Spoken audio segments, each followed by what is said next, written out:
최근 글로벌 경제 뉴스인 블룸버그가 전 세계를 향해 이렇게 외쳤다고 합니다. 지금 당장 원전을 지어야 한다면 한국을 선택하라. 블룸버그가 한국을 콕 집어 추천한 이유는 무엇일까요? 안녕하세요, 재미주입니다. 구독, 좋아요, 알림 꼭 부탁드릴게요.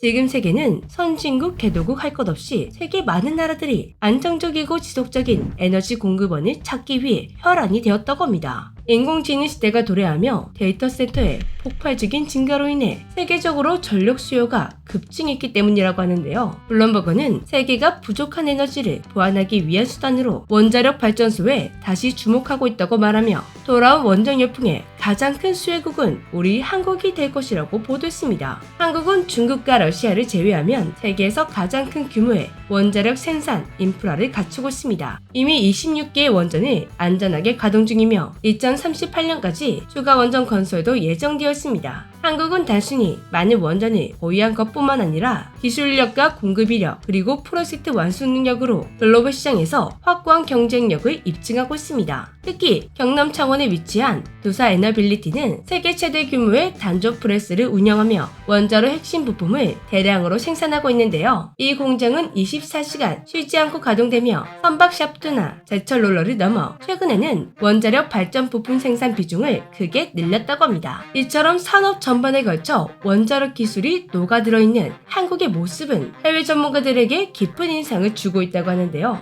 특히 블룸버그는 한국 원전 사업에는 다른 나라에서 볼 수 없는 강력한 경쟁력, 극강의 효율성이 있다고 말하고 있습니다. 발전사, 건설사, 연료사, 금융기관, 심지어 정부기관과 민간기업까지 촘촘하게 연계되어 있어 한국만큼 효율적인 네트워크 시스템을 갖춘 나라는 없다고 말하는데요. 에너지 컨설팅 회사 레디언트 에너지 그룹에서도 한국 원전 사업에 대해 이런 인상적인 말을 남겼습니다. 한국은 국가 단위로 움직이며 고객국에 일관된 메시지를 전달합니다. 이러한 조직적이고 체계적인 접근은 해외 발주처에 큰 신뢰를 심어주죠. 우리 한국은 1971년 상업용 원전을 도입한 이후 꾸준히 기술 자립을 이루었는데요. 50년 이상 원전 건설을 이어오며 기술적 일관성과 숙련된 인력을 확보했습니다. 이는 유럽 전력 사업자 요구기구로부터 설계 인증을 받은 경험에서도 드러난다고 하는데요. 즉, 우리 한국은 단순히 기술만 뛰어난 것이 아니라 그 기술을 일관되게 유지하고 발전시켜온 역사가 있다는 점에서 독보적인 위치에 있다고 합니다. 한국 원전의 성공 시대는 단순한 이론이 아닙니다. 2009년 한국은 아랍에미리트에서 바라카 원전 프로젝트를 수주했고 2023년까지 원전 4기 모두를 성공적으로 준공했습니다. 이 수주를 성공하며 한국의 최대 강점이 자연스럽게 세계에 홍보되었다고 하는데요. 바로 기한 엄수. 원전 프로젝트는 통상 수년씩 지연되는 경우가 다반사라고 합니다. 핀란드의 올킬로어토 3호기 수주를 맡았던 프랑스와 독일은 설계 변경과 시공 이후 각종 결함, 분쟁에 휩싸이며 예정 준공 기간이었던 2009년이 훨씬 지난 2022년이 되어서야 정상적인 운전을 할 수 있었다고 합니다. 프랑스 플라만비 3호기도 자국 원전 회사에 맡겼다가 10년 이상 지연되었다고 하는데요. 미국 보글 원전 3, 4호기도 자국 기업에게 발주를 맡겼는데 용적 결함, 비용 초과 등의 문제가 발생하며 준공이 7년 정도 미뤄졌다고 합니다. 이렇게 원전 건설은 기술적 난이도와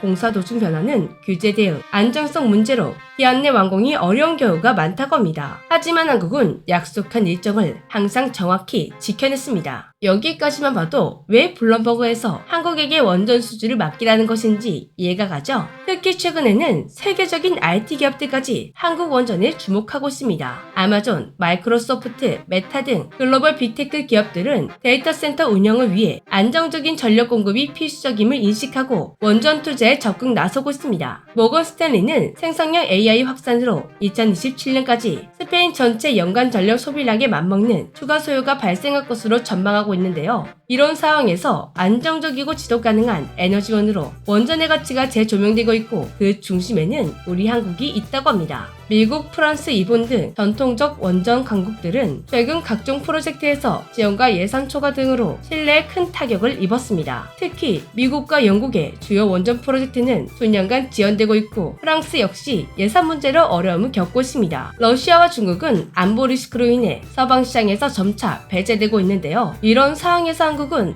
미국, 프랑스, 일본의 공백을 메우는 확실한 대안으로 부상되고 있습니다. 물론 한국에도 리스크가 없는 건 아닙니다. 최근 윤석열 대통령의 헌법재판소 탄핵 결정으로 정책 연속성에 대한 우려가 커졌고 차기 대권 주자인 이재명 더불어민주당 대표는 과거 원전 해제 입장을 밝힌 바가 있습니다. 이 경우 국가 차원의 재정 보증 등 지원이 축소될 수 있다는 지적도 나오고 있습니다. 또한 일부에서는 바라카 프로젝트 성공에 대해 중동 특수성, 즉 저임금 이주노동자 투입 등 현지 사항이 작용했다는 점을 들어 유럽 등에서는 같은 방식이 통하지 않을 것이라는 우려도 있습니다. 국제에너지기구는 2050년까지 원전 발전량을 현재의 3배로 늘려야만 탄소 중립 목표를 달성할 수 있다고 진단했습니다. 풍력과 태양광이 보완제 역할을 하지만 안정적이고 지속적인 전력 공급 측면에서는 원전이 여전히 유일한 선택지라는 분석이 힘을 얻고 있습니다. 이런 세계의 흐름을 읽은 블룸버그가 지금 당장 원전을 지어야 한다면 한국이 가장 합리적이고 신뢰할 수 있는 선택이라고 단언한 것이었습니다. 또한 블룸버그 비즈니스 워크에서 전 세계에서 계획, 제한되고 있는 원전 사업 400여 건을 분석한 결과 이 중 43%를 한국이 수주할 것 같다고 예상했습니다. 이를 통해 우리 한국이 10년간 최대 원전 수출국으로 발돋움할 것이라고 분석했는데요. 기술력,